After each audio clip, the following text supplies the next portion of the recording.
Marcos, últimamente soy tan feliz. Esto es algo que nunca había sentido. En el instante en que escuché aquella voz, sentí que las piernas me fallaban allí mismo. Fue en la Sierra de Guadarrama, durante un otoño en que las hojas de los árboles teñían el paisaje de colores preciosos. Caminaba y reía con mis amigas de la juventud cuando, en una bifurcación más adelante, oí una risa que me resultó familiar. Era mi nuera mayor. Mi nuera, del brazo de un hombre desconocido, sonreía con una expresión que yo jamás le había visto. En el momento en que vi a ese hombre apartarle un mechón de pelo de la cara, creí que el corazón se me detenía. Esta historia comenzó aquel sábado de otoño en la Sierra de Guadarrama. Antes de empezar la historia, les pido que se suscriban y le den a me gusta. Si me escriben desde donde me escuchan, rezaré para que la fortuna les sonría en esa dirección. Hacía ya un año que mi marido se había ido. Parece que fue ayer cuando me dijeron que tenía un cáncer de estómago terminal y, sin embargo, ya ha pasado un año. No me había dado cuenta de lo rápido que pasa el tiempo. No, más que rápido, parecía que se había detenido. Era como si el mundo entero siguiera avanzando, pero yo me hubiera quedado anclada en el mismo lugar. Cuando abría los ojos por la mañana, su lado de la cama estaba frío. Después de casi 40 años con él a mi lado, ahora solo la mitad de las sábanas estaban arrugadas. Al sentarme a comer sola, el sonido de los cubiertos me parecía anormalmente fuerte. Aunque encendiera la televisión, no había nadie que respondiera, así que solo era un ruido que resonaba en el vacío. Si pude seguir adelante, fue por mis hijos. Tenía a mi hijo mayor, Javier, y al pequeño, David. Ambos crecieron bien, sin darme nunca un solo quebradero de cabeza. Javier llegó a ser jefe de sección en una buena empresa y David se hizo bombero. La gente del barrio siempre me decía que había tenido suerte con mis hijos. Pero para mí, había alguien a quien le estaba aún más agradecida que a ellos. Era mi nuera mayor, Sofía. Hacía ya 8 años que Sofía se había casado y había entrado en nuestra familia. Desde la primera vez que la vi, me pareció una chica de mirada clara y palabras amables. Antes de la boda, cuando Javier me la presentó diciendo, «Mamá, es ella», pensé para mis adentros, «Vaya, nuestro Javier ha encontrado a una buena persona». Y esa opinión no cambió ni una sola vez en 8 años. Incluso durante la enfermedad de mi marido, Sofía fue siempre la primera en acudir. Llegaba al hospital con táperes de comida casera y decía, «Suegra, ya estoy aquí, descanse un poco», y se quedaba a su lado toda la noche. Muchas veces llegaba incluso antes que Javier. No era una nuera, era como una hija. Después de que mi marido falleciera, su dedicación fue aún mayor. Cada fin de semana, venía a casa de la mano de Mateo. Mateo, mi único nieto, que este año cumplía 7. En cuanto se abría la puerta, el pequeño corría hacia mí, me abrazaba gritando, «Abuela». Y, con esa sola palabra, toda la soledad de la semana se desvanecía. Sofía, al dejar los táperes en la mesa, siempre decía lo mismo, «Suegra, ¿está comiendo bien últimamente? Mateo se pone muy contento cuando usted está sana». Me encantaban esas palabras. Que alguien se preocupara por mí. Que me preguntaran si había comido, si había dormido bien. Tras la muerte de mi marido, descubrí por primera vez lo valioso que era eso. Cuando me encontraba con alguna conocida en el mercado, siempre presumía de Sofía. Mi nuera mayor es diferente. Ella se encargó de todo durante la enfermedad de mi marido. «Ay, Carmen, qué suerte tienes con tu nuera. Es una bendición, ni una hija lo haría mejor». Cada vez que decía eso, sentía el pecho henchido de orgullo. Pensaba que, aunque no tuviera a nadie más en el mundo, mientras tuviera a Sofía, todo estaría bien. Eso era Sofía para mí. Mi nuera pequeña, Lucía, tampoco es mala chica. Como es enfermera, está muy ocupada y no puede venir a menudo, pero cada vez que venía, se preocupaba por mi salud y me traía vitaminas. Pero Sofía a veces me decía cosas como, «Creo que Lucía pone demasiadas excusas con eso de que está ocupada, con usted aquí sola», y yo me creía sus palabras al pie de la letra. Como lo decía Sofía, pensaba que sería verdad. Incluso cuando Lucía me llamaba, lo primero que me venía a la mente eran las palabras de Sofía. Ahora que lo pienso, ahí empezó mi ceguera. Aquel día, me llamó Elena. «Carmen, este sábado vamos a la Sierra de Guadarrama. Vienen también Isabel y Teresa». Elena era mi amiga desde el instituto. Nos conocíamos desde hacía 45 años. Después de la muerte de mi marido, fue la persona que más me llamó. Nuestro grupo de senderismo no era gran cosa, solo caminábamos un poco por el monte, comíamos un bocadillo y charlábamos, pero para mí era la única salida que tenía. Se lo conté a Sofía y su respuesta fue inmediata. Claro que sí, suegra, vaya. Yo me quedo con Mateo. Coma algo rico y disfrute. Al colgar el teléfono, pensé. Es que es única. ¿Dónde se encuentra una chica tan considerada? El sábado por la mañana, por primera vez en mucho tiempo, me puse la ropa de montaña frente al espejo. Era la primera vez que salía a alguna parte desde que mi marido se fue. Mientras me ponía los zapatos en la entrada, miré su retrato. Cariño, salgo un ratito. Las chicas me han dicho de ir a la sierra. No hubo respuesta. Claro que no. Pero hablarle me tranquilizaba. En el momento en que cerré la puerta, una ráfaga de viento otoñal me acarició el rostro. Era un viento fresco y limpio. El cielo estaba alto, los guingos amarillos y el mundo parecía puro. Hacía mucho que no me sentía tan bien. En ese momento, no tenía ni idea. No sabía que en esa sierra mi vida se pondría completamente patas arriba. En la parada del autobús, Elena me saludaba con la mano. Carmen, aquí. Junto a Elena estaban Isabel y Teresa. Las tres llevaban ropa de montaña y una pequeña mochila. 45 años conociéndonos desde el instituto. Aunque sus cabellos se habían vuelto blancos, sus sonrisas eran las mismas de entonces. Oye, Carmen, ¿qué día tan bueno hace hoy? Has hecho muy bien en venir, dijo Isabel, cogiéndome del brazo. Teresa había traído una bolsa de plástico llena de bocadillos y mandarinas. Los he preparado esta mañana. Comed mucho, dijo. Cuando llegamos a la entrada de la ruta de senderismo de la Sierra de Guadarrama, el otoño estaba en su máximo esplendor. Rojo, naranja y amarillo cubrían la montaña.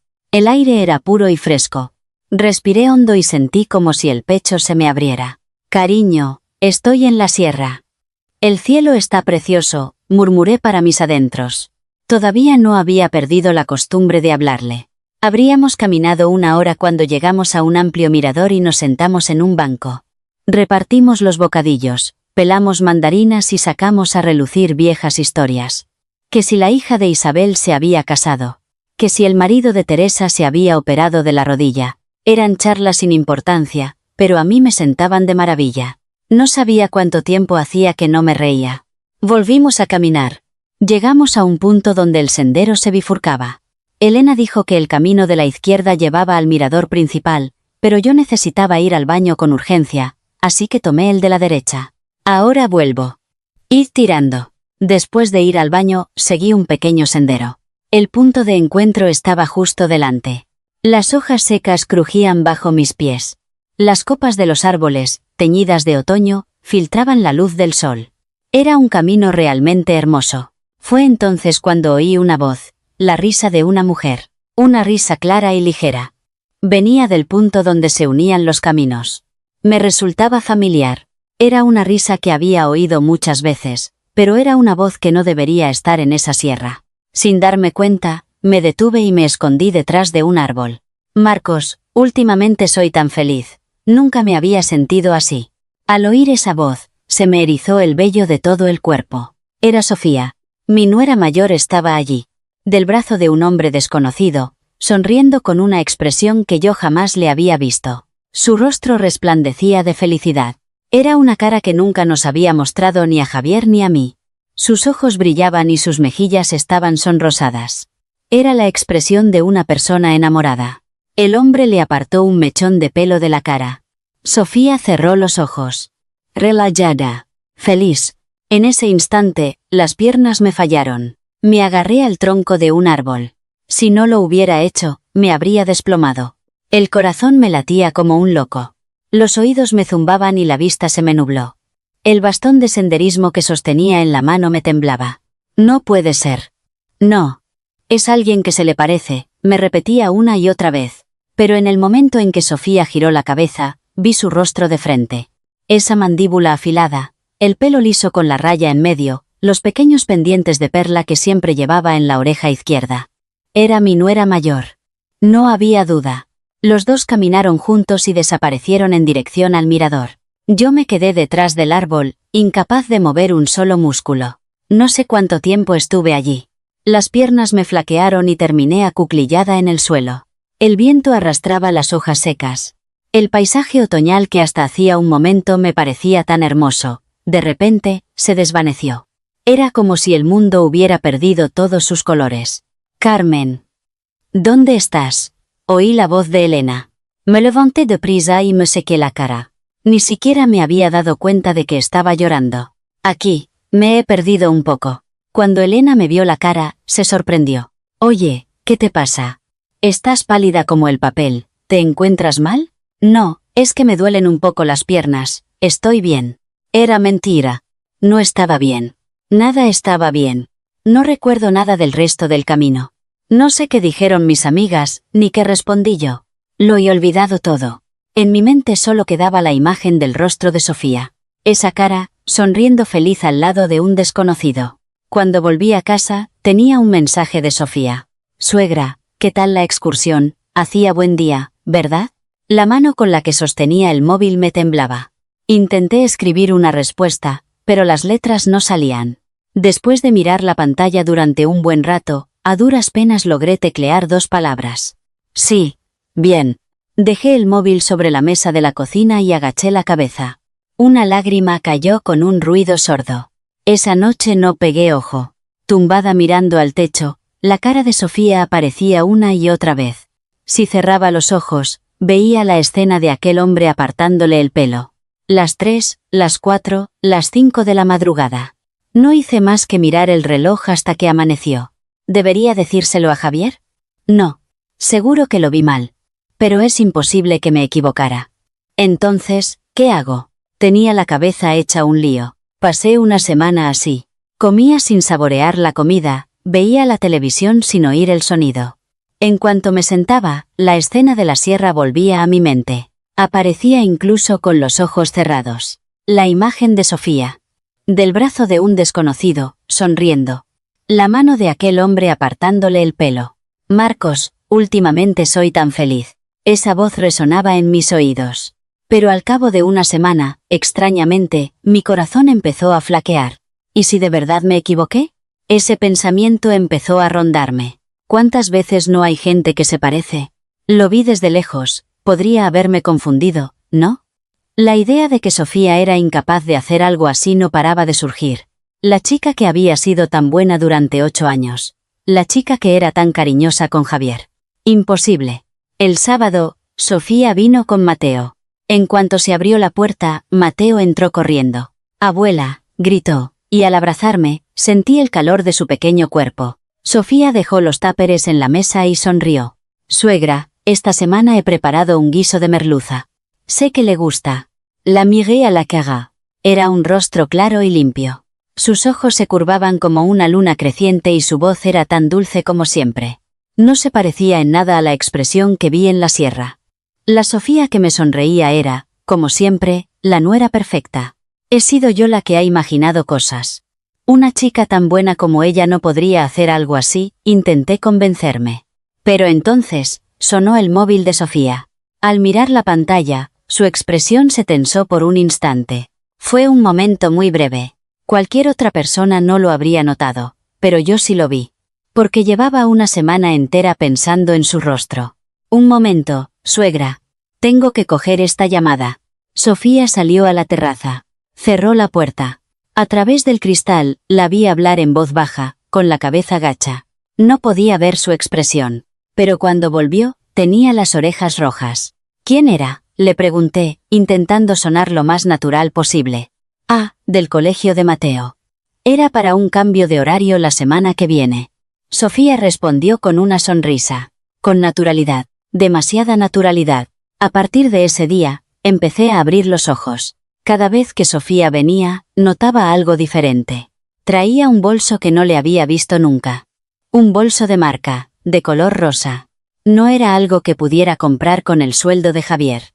Lo compré en las rebajas, dijo sonriendo, pero yo, de tanto pasear por el centro, sabía que esa marca apenas hacía descuentos. Su maquillaje había cambiado. El color de sus labios era más intenso, el delineado de sus ojos más marcado. Y el perfume. Sofía olía a una fragancia que nunca antes le había olido, un aroma dulce y pesado. Lo decisivo ocurrió la semana siguiente. Sofía salió diciendo que iba a recoger a Mateo de taekwondo. pero pasaron más de 2 horas y no volvía. El gimnasio de Taekwondo está a 10 minutos en coche. Preocupada, llamé a Javier. Javier, ¿dónde está Sofía? Dijo que iba a buscar a Mateo y lleva ya 2 horas fuera. Javier respondió con indiferencia. Mamá, seguro que después de la clase le ha llevado a merendar. ¿Por qué te preocupas? No, por nada. Colgué y me quedé junto a la ventana. Media hora después, apareció el coche de Sofía. Pero la dirección de la que venía era extraña. El gimnasio de Mateo está en el interior del barrio, pero el coche venía del lado contrario, de la dirección del barrio de Salamanca. No pude soportarlo más. Llamé a Lucía. Mi nuera pequeña. Aunque fuera una enfermera muy ocupada, no tenía a nadie más a quien contárselo. Lucía, necesito hablar contigo. ¿Podemos vernos un momento cuando tengas tiempo? Nos vimos al día siguiente por la tarde, en una pequeña cafetería en una callejuela de nuestro barrio. Lucía había venido directamente después de terminar su turno. Tenía cara de cansada, pero su mirada era clara. Esta chica siempre había sido así, sus ojos no sabían mentir. Con un café delante, no pude hablar durante un buen rato. No sabía por dónde empezar ni cómo decirlo. Lucía preguntó primero. Suegra, ¿qué ocurre? No tiene buena cara. Respiré hondo y le dije. Lucía, sé que va a sonar extraño, pero he visto algo muy raro. Le conté lo de la sierra. Que Sofía estaba con un hombre desconocido, que iban del brazo, que él le apartó el pelo. Me temblaban las manos mientras hablaba. Lucía escuchó en silencio. Cuando terminé, lo que dijo, nunca lo olvidaré en mi vida. Suegra, la verdad es que yo también había notado algo raro. Hace unos días, dijo Lucía en voz baja, fui a casa de mi cuñada y, al entrar, cerró el portátil de golpe. Pero lo vi, en la pantalla aparecían los resultados de búsqueda de abogado de divorcios. La mano con la que sostenía la taza de café se detuvo en el aire. Y últimamente me hace comentarios extraños. Me pregunta cosas como, Lucía, ¿has mirado alguna vez residencias de ancianos para tu suegra? Al principio no le di importancia, pero después de preguntármelo 3 veces, me pareció raro. Las piezas empezaron a encajar en mi cabeza. El bolso nuevo, el perfume nuevo, las llegadas tardías. La búsqueda de un abogado de divorcios, la residencia de ancianos. Lucía, dime, no estoy loca, ¿verdad? Lucía me cogió la mano. Era una mano cálida. No, suegra, no está loca, yo la ayudaré, no puedo soportar lo que le está haciendo a mi cuñado Javier. Al oír esas palabras, se me hizo un nudo en la garganta. Estuve a punto de derrumbarme y soltar todo lo que había guardado durante una semana. A duras penas me contuve. Pero Lucía, si hablo sin pruebas, solo seré una vieja loca, no se lo digas a nadie todavía. Lucía asintió. Entendido, suegra. Yo también investigaré con cuidado. Al salir de la cafetería, miré al cielo. Estaba atardeciendo. El cielo del oeste se teñía de rojo. El viento era frío, pero por primera vez en una semana, sentí un calor en el pecho. No estaba sola. Pasaron 3 días desde que hablé con Lucía. Sabía que necesitaba reunir pruebas. Pero no podía soportarlo más. Cada noche, al cerrar los ojos, aparecía el rostro de Sofía. Esa expresión, apoyada en un hombre desconocido, sonriendo. Y luego, al llegar a casa, suegra, le he traído un guiso de merluza. Esa sonrisa. Cada vez que las 2 caras se superponían, se me revolvía el estómago. Decidí que tenía que decírselo a Javier. Pensé que, aunque no tuviera pruebas, a mi hijo podría contárselo. Porque es mi hijo. El hijo que parí y crié. Creí que él creería las palabras de su madre. Así lo creía. El domingo por la tarde, Javier vino solo.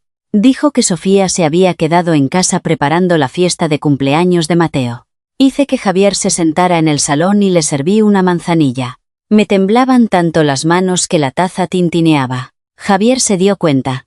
Mamá, ¿qué te pasa? ¿Te tiemblan las manos? Javier, dime. Sé que lo que voy a decirte es extraño, pero escúchame solo una vez. La expresión de Javier se volvió seria. Respiré hondo y empecé a hablar. Le conté lo que vi en la sierra. Que Sofía iba del brazo de un desconocido. Que el hombre le apartó el pelo, que le llamó Marcos.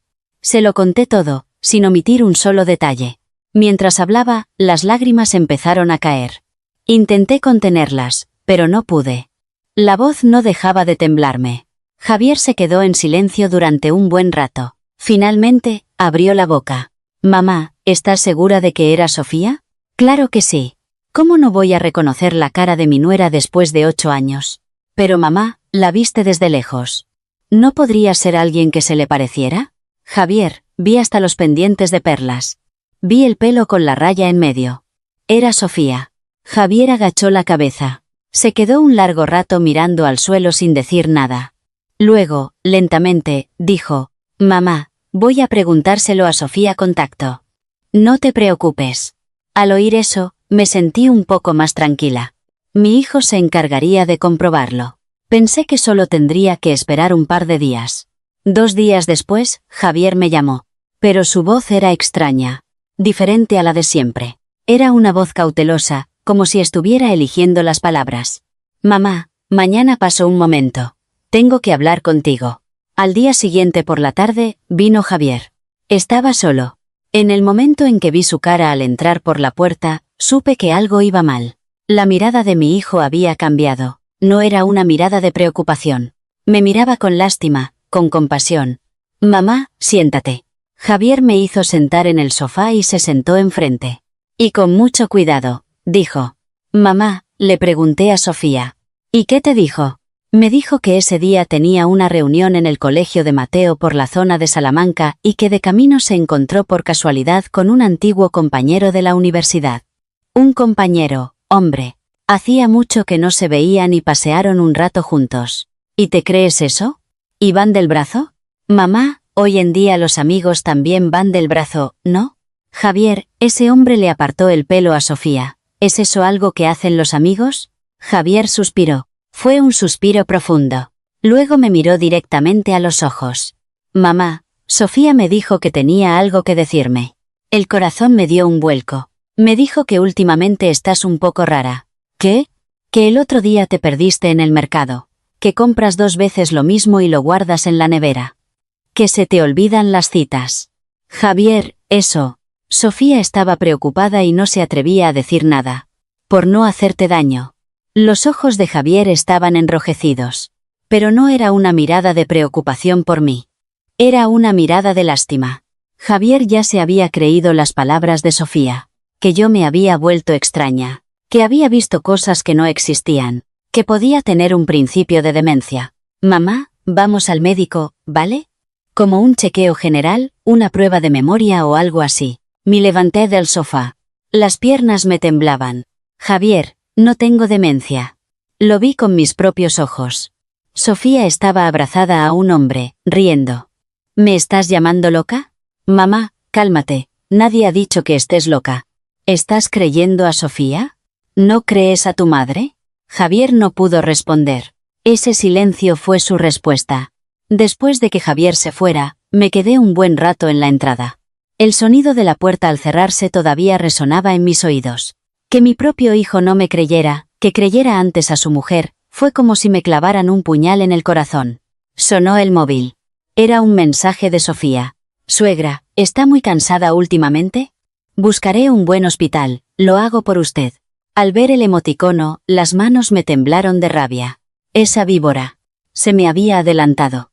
Antes de que yo pudiera hablar con Javier, o más bien, usando lo que yo le había contado, me había convertido en una vieja con demencia. Fui hacia el retrato de mi marido. Las rodillas se me doblaron y caí al suelo. Cariño, me han convertido en una loca, dije con la voz quebrada. Lo he visto claramente, pero nadie me cree. Ni siquiera mi hijo. Cariño, ¿qué hago? Mi marido, en el retrato, sonreía. Con esa sonrisa amable que tuvo toda la vida. Pero no había respuesta. Sentí que no había nadie en el mundo que me creyera. Entonces, el móvil volvió a sonar. Era Lucía. Suegra, he visto algo raro en el coche de mi cuñada. Un recibo de aparcamiento de un hotel. La fecha es del miércoles pasado. Las lágrimas se detuvieron de golpe. Lucía, ¿le has hecho una foto? Sí, suegra, la tengo. Miré el retrato. Mi marido sonreía. Era como si me estuviera diciendo, puedes hacerlo. Me sequé las lágrimas. No podía quedarme de brazos cruzados. Si Sofía intentaba convertirme en una anciana con demencia, yo respondería con pruebas. Tenía que demostrarle al mundo que no estaba loca, que lo que había visto era real. Esa noche, por primera vez, no lloré. A la mañana siguiente, fui al hospital, tal como quería Sofía. Pero no al hospital que ella había buscado, sino al hospital universitario donde trabajaba Lucía. En el servicio de neurología, me hicieron una prueba de función cognitiva. También me hicieron una resonancia magnética. Mientras esperaba los resultados, apretaba los puños con fuerza. Tenía miedo de que encontraran algo. ¿Y si Sofía tenía razón? Llegaron los resultados. Señora Carmen, los resultados de la prueba de función cognitiva son normales en todos los apartados.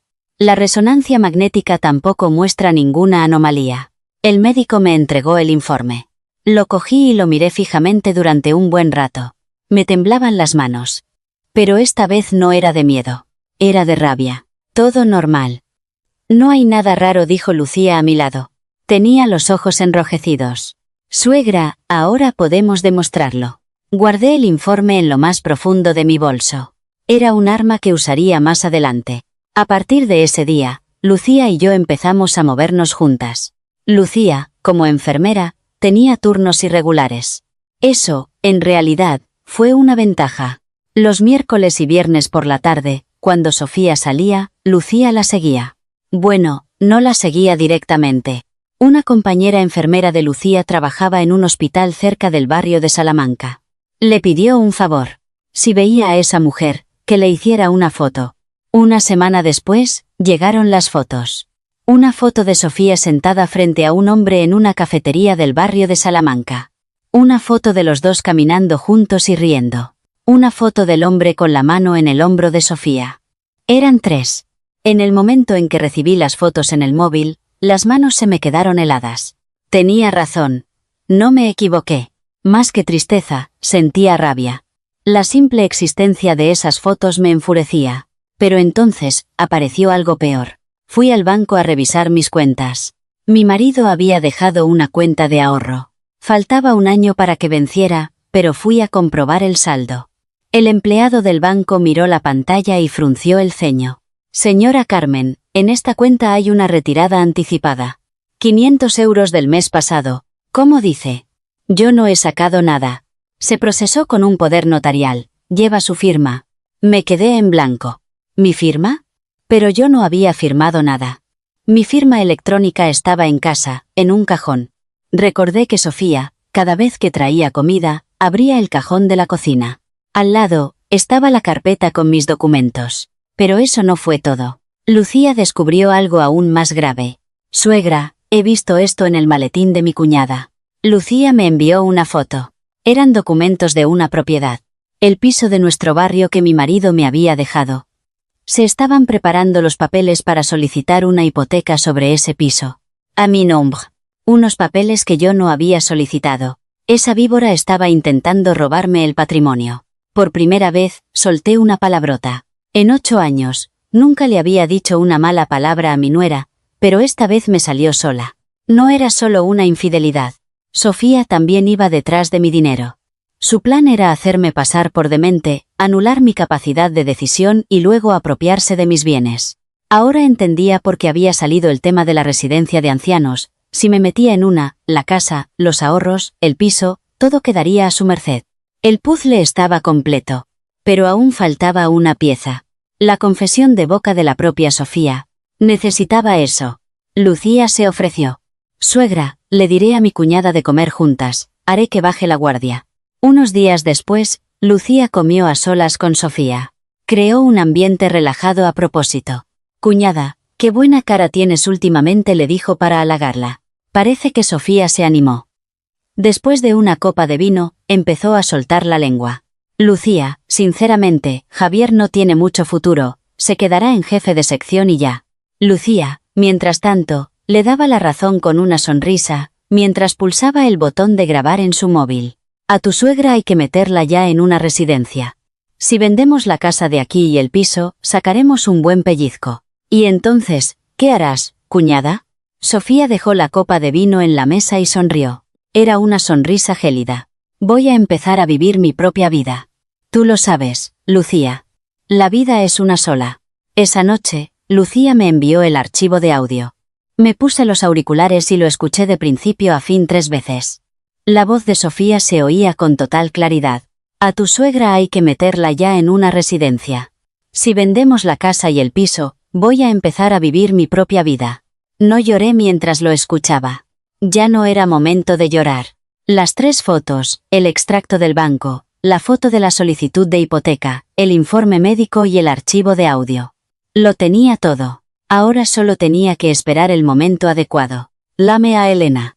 Elena, el mes que viene es el aniversario de mi Antonio. Sí, lo sé. Iré. Gracias. Ese día tengo algo que hacer. Colgué y miré el retrato de mi marido. Cariño, lo terminaré todo en tu aniversario. Tengo que hacerlo delante de ti. Mi marido, en el retrato, sonreía. Esta vez, su sonrisa parecía decir, puedes hacerlo. Amaneció el día del primer aniversario de la muerte de mi marido. Me levanté a las 5 de la madrugada. Abrí los ojos en la oscuridad y, extrañamente, sentí una gran calma. No temblaba. No tenía miedo, porque sabía lo que tenía que hacer hoy. Preparé la comida para la conmemoración. 3 tipos de verduras, tortilla, brochetas, fruta y el estofado de ternera que tanto le gustaba a mi marido. Mientras lo colocaba todo en los platos, pensaba, cariño, hoy lo dejaré todo zanjado. Por la tarde, la familia empezó a llegar. David y Lucía fueron los primeros. Al entrar por la puerta, Lucía y yo cruzamos una mirada. Sin decir nada, asintió levemente. Era la señal de que estaba preparada. Javier y Sofía llegaron con Mateo.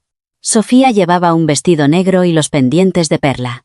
Tenía una expresión triste en el rostro. Una expresión apropiada para la ocasión.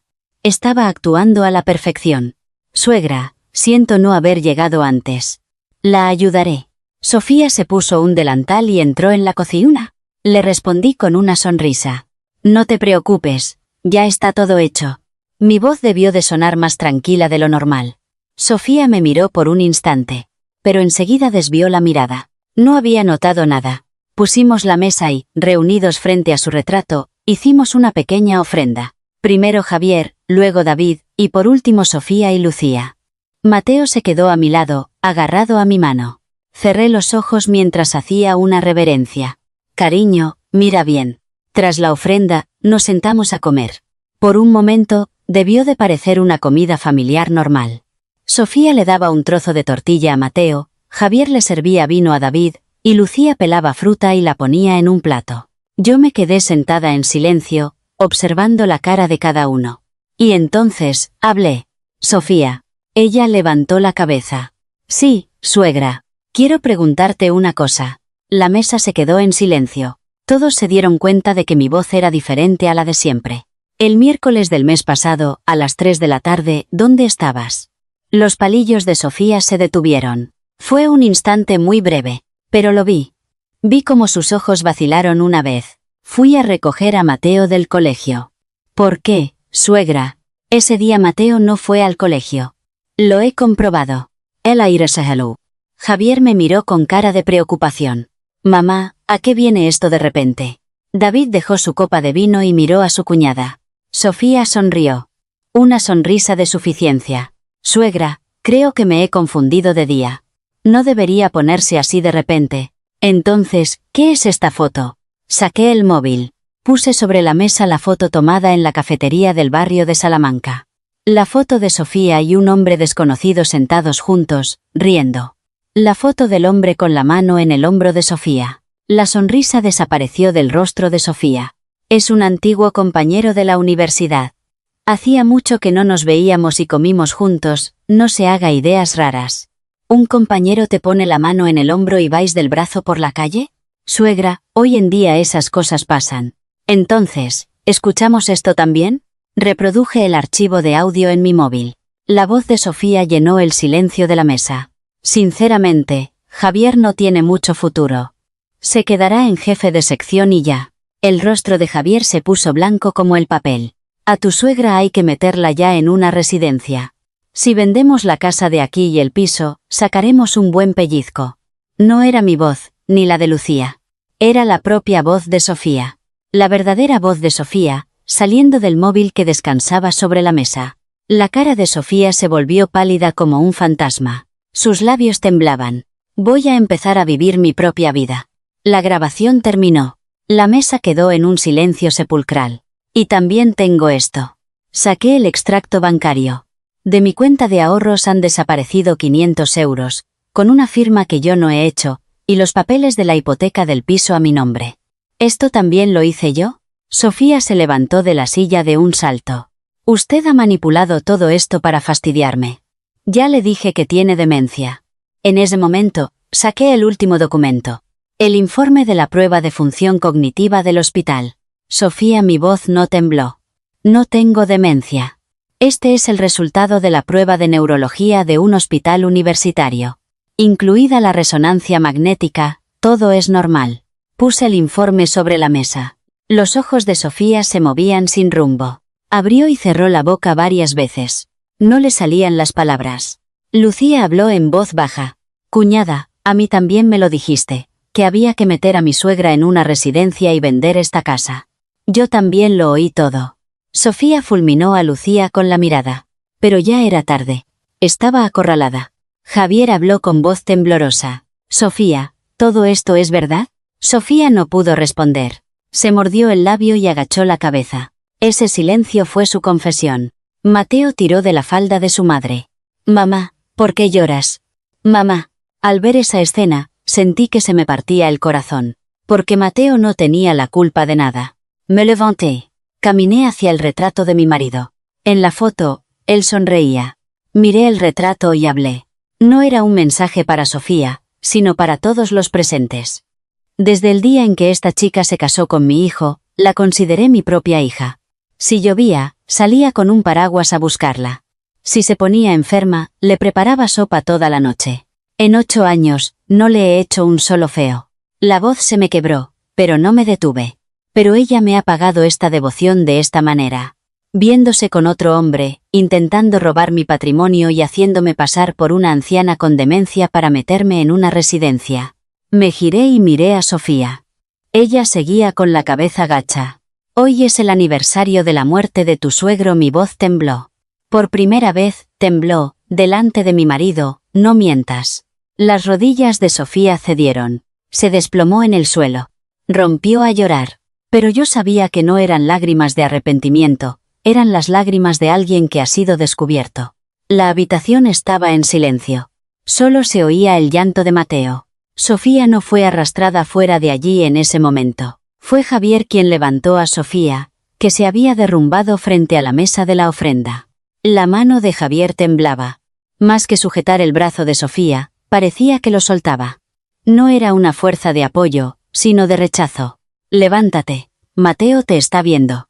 La voz de Javier era grave y rota. Sofía levantó la cabeza, miró a los ojos de Javier e intentó hablar. Cariño, escúchame, por favor. Todo tiene una... Cálate. Javier, que en su vida le había levantado la voz a Sofía, soltó esas palabras. El salón quedó en un silencio sepulcral. Mateo dejó de llorar y miró a su padre. La mandíbula de Javier temblaba. Tenía los ojos inyectados en sangre. Llévate a Mateo a la habitación. Yo me encargo de esto. Sofía cogió a Mateo de la mano y entró en el dormitorio principal. La puerta se cerró. El sonido de esa puerta al cerrarse resonó con pesadez. Javier se acercó a mí. Y se arrodilló. Oí el sonido de sus rodillas al golpear el suelo de madera. Mi hijo, de 38 años, apoyaba la frente en el suelo delante de su madre. Sus hombros se sacudían. Estaba llorando. Mamá, me arrodillo ante ti. Tu hijo te ha fallado. No pude decir nada. Cuando me dijiste que estabas mal, debí haberte creído. No te creí. Solo escuché a esa persona y te dije de ir al médico. Estoy loco. La voz de Javier estaba completamente destrozada. Continuó hablando entre sollozos. Desde que murió papá, has estado tan sola. Sabiéndolo, no me puse de tu lado. No soy un buen hijo. Miré la cabeza de Javier. ¿Desde cuándo tenía tantas canas? Él también lo habría pasado mal. Habría querido creer a su mujer. Habría deseado que lo que yo decía no fuera verdad. Mi mano se posó sobre su cabeza. Lo acaricié. Lentamente. Levántate, eres mi hijo. Javier levantó la cabeza. Al ver el rostro de mi hijo bañado en lágrimas, yo también rompí a llorar. Todo lo que había contenido se desbordó de golpe. Abracé a mi hijo. Un hombre de 38 años lloraba a lágrima viva en el regazo de su madre. A su lado, David se secaba las lágrimas en silencio, y Lucía, con la cabeza gacha, se mordía el labio. Un rato después, Javier se levantó, apoyándose en mis hombros. Tenía los ojos hinchados, pero su mirada había cambiado. Ya no era una mirada vacilante. Era una mirada de determinación. Mamá, yo me encargo de todo. A partir de ahora, yo lo haré. A partir de ese día, Javier se puso en marcha. Primero, encontró a ese hombre, Marcos. Resultó ser el director de una empresa de importación. Javier se reunió con él en persona. A su vuelta, me lo contó. Mamá, a ese hombre también lo engañó. Sofía le dijo que era soltera, ni siquiera sabía que tenía un hijo. Me quedé en silencio por un momento. Sofía también le había mentido a ese hombre. Le había ocultado que era la madre de Mateo y que estaba casada. ¿Y qué ha dicho él? Que de haberlo sabido, nunca se habría relacionado con ella. Que lo sentía mucho y que se disculparía formalmente. Ese tal Marcos también era una víctima. Otra persona engañada por Sofía. Resulta que esa mujer vivía engañando a todo el que conocía. Javier empezó a preparar el divorcio. Se reunió con un abogado. Las pruebas eran más que suficientes. Las fotos de la infidelidad, el archivo de audio, los documentos del intento de apropiación indebida. El abogado lo dijo claro. Con esto, hay motivos de divorcio de sobra. La notificación llegó a Sofía. Lo último por lo que luchó Sofía fue por la custodia de Mateo. Dijo que Mateo tenía que estar con ella. Javier fue tajante. Quien llevaba a Mateo al colegio, quien le daba de comer, quien lo llevaba al médico cuando se ponía malo, eras tú, mamá. Mateo está mejor con su abuela. Sofía no pudo rebatirlo. No tenía cómo demostrar cuánto se había ocupado de Mateo. Porque las cientos de veces que había salido para cometer adulterio, me había dejado a Mateo a mí. Un día frío de invierno, miré por la ventana. Sofía estaba cargando sus cosas. 8 años de vida empaquetados en unas pocas cajas. Antes de subir al coche, levantó la cabeza. Miró hacia la casa. Nuestros ojos se encontraron. Los labios de Sofía se movieron. Parecía que decía algo, pero no pude oír el sonido. Oh, más bien, no quise oírlo. El coche se marchó. Cerré las cortinas. Esa noche, David vino con una botella de vino. Con su hermano. Nos sentamos los tres a la mesa. Nadie hablaba. Javier, mientras servía el vino, dijo: Mamá, lo siento. De verdad, lo siento. Basta ya. Ya ha pasado. David levantó su copa. Brindemos por papá. Pusimos una copa de vino delante del retrato de mi marido. Los tres, sentados uno al lado del otro, chocamos nuestras copas. El vino bajó por mi garganta. Amargo, fuerte, pero cálido. Javier dijo: A partir de ahora, te llamaré todos los días, todos los días. David, a su lado, intervino: Hermano, todos los días es pasarse. Yo, un día sí y otro no. Me reí. No sabía cuánto tiempo hacía que no me reía. Era una risa mezclada con lágrimas. Pero estaba bien. Ahora sí estaba bien. Mi marido, en el retrato, sonreía. Cariño, ya ha terminado todo. Ha pasado un año. Ha llegado la segunda primavera desde que mi marido se fue. En el cerezo frente a nuestro edificio han florecido las flores. El año pasado por estas fechas, no vi estas flores. Porque el mundo no tenía colores para mí. Pero este año, sí las veía. Me quedé un buen rato mirándolas, pensando si el rosa siempre había sido tan bonito. El divorcio se formalizó hace 3 meses. Sofía apenas recibió nada en el reparto de bienes. Con las pruebas de la infidelidad y el intento de fraude, no había nada que hacer. El abogado dijo: pocos casos se resuelven de una forma tan limpia. Al oír eso, sonreí. ¿Limpia? Si llorar, ser acusada de demente, oír que tenía demencia y pasar noches en vela reuniendo pruebas por mi cuenta es limpio, entonces supongo que sí. Mateo vive con nosotros. Al principio, preguntaba por su madre. Lloraba todas las noches. ¿Dónde está mamá? Quiero ver a mamá. Cada vez que oía ese llanto, se me partía el corazón. Porque Mateo no tenía ninguna culpa. Pero los niños son fuertes. Mucho más que los adultos. Al cabo de un mes, Mateo, al volver del colegio, empezó a decir: Abuela, ya he llegado. El sonido de la puerta al abrirse, las zapatillas pequeñas quitándose, la mochila cayendo al suelo con un golpe sordo, y sus pasos corriendo hacia la cocina. Era la misma rutina cada día. El mismo sonido, pero cada día me emocionaba. Abuela, hoy en el comedor había macarrones con tomate. ¿Estaban ricos? Sí. Pero los macarrones de la abuela están más ricos.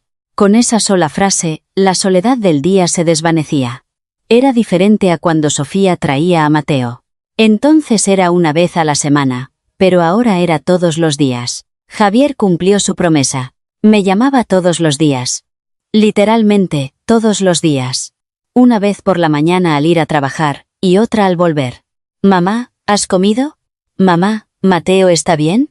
Eran llamadas cortas, pero con solo oír su voz era suficiente. David, que dijo que llamaría un día sí y otro no, al final también empezó a llamar a diario. Decía que no podía ser menos que su hermano. Me reí. ¡Qué hijos más tontos! Lucía se convirtió en el pilar de nuestra familia. Venía todos los fines de semana a cuidar de Mateo. Mateo empezó a llamar a Lucía tita. La primera vez que Lucía lo oyó, se le enrojecieron los ojos. Suegra, ahora soy tita, dijo sonriendo. David, a su lado, miraba a Lucía. Su mirada hacia su mujer era cálida. Estos dos siempre habían sido un buen matrimonio. Pero ahora me daba cuenta de cuánto había sufrido Lucía por culpa de Sofía. Lucía, lo siento. Antes, solo escuchaba a Sofía y pensaba que simplemente estabas muy ocupada. Lucía negó con la cabeza. No diga eso, suegra. No pasa nada. Con que usted esté sana, es suficiente. Esta chica sí que era una verdadera nuera. Desde el principio. Me llamó Elena. Carmen, ¿este sábado vamos a la Sierra de Guadarrama? Hace un año, recibí la misma llamada. En aquella ocasión, mi vida se puso patas arriba en esa sierra. Pero esta vez era diferente. Voy. Y me llevo a Mateo. El sábado por la mañana, cogí a Mateo de la mano y subimos al autobús. Elena, Isabel y Teresa nos esperaban en la parada. Anda, Carmen, qué mayor está Mateo. Hola, amigas de la abuela. Mateo hizo una pequeña reverencia. Mis amigas se rieron. Yo también me reí. Subimos por el sendero de la Sierra de Guadarrama. Los pétalos de los cerezos en flor volaban por el aire. El otoño pasado fueron las hojas de los árboles, este año, en primavera, eran los cerezos. Mateo saltaba intentando atrapar los pétalos que caían. Abuela, he cogido un pétalo. En su pequeña palma, descansaba un pétalo rosa. ¡Qué bonito, Mateo! Al coger el pétalo, se me hizo un nudo en la garganta. Hace un año, en esta misma sierra, creí que el mundo se me venía encima. Fui testigo de la traición de mi nuera, mi hijo me dio la espalda, me llamaron demente y pasé noches en vela sola. En ese momento, pensé que nunca más podría volver a esta sierra. Pero he vuelto. He vuelto. Esta vez, de la mano de mi nieto, con mis amigas, sintiendo la brisa de primavera. Nos sentamos en un banco del mirador. Elena sacó los bocadillos. Era la misma escena que hace un año, pero era completamente diferente. Entonces, el asiento a mi lado estaba vacío, pero ahora estaba Mateo. Mateo cogió un trozo de bocadillo y me lo acercó a la boca. Toma, abuela. Abrí la boca. El bocadillo que me ofrecía su pequeña mano entró en mi boca. Estaba delicioso. El año pasado, no pude saborear esto. Este año, sí, sonó el móvil. Era Javier. Mamá, ¿qué tal la excursión? ¿Mateo se porta bien? Sí, todo bien, no te preocupes. Al colgar, miré al cielo. Era un cielo azul, sin una sola nube. Cada vez que soplaba el viento, los pétalos de cerezo caían como nieve.